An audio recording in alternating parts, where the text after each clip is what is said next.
अल्हम्दुलिल्लाह रब्बिल आलमीन। आज हमारा गुजरात का काफिला ख़त्म हो गया है और अभी हम गुजरात से जा रहे हैं लाहौर की तरफ।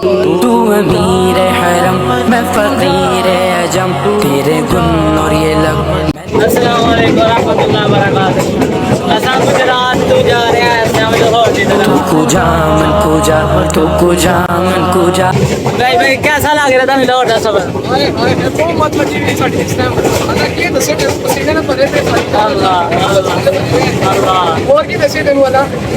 देखो साढ़े शाह जी ने शाह जी तू कुजा मन कुजा तू कुजा मन कुजा। अल्लाहू अकबर। अब मेरे हुणी मेरा बैठ लेके चला ही साढ़े सूफी साहब ने बुजुर्ग साहब साढ़े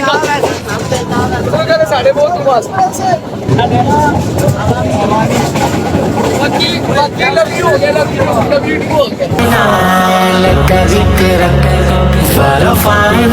अल्हम्दुलिल्लाह रब्बिल आलमीन। हमारा सफ़र ख़त्म हो चुका है।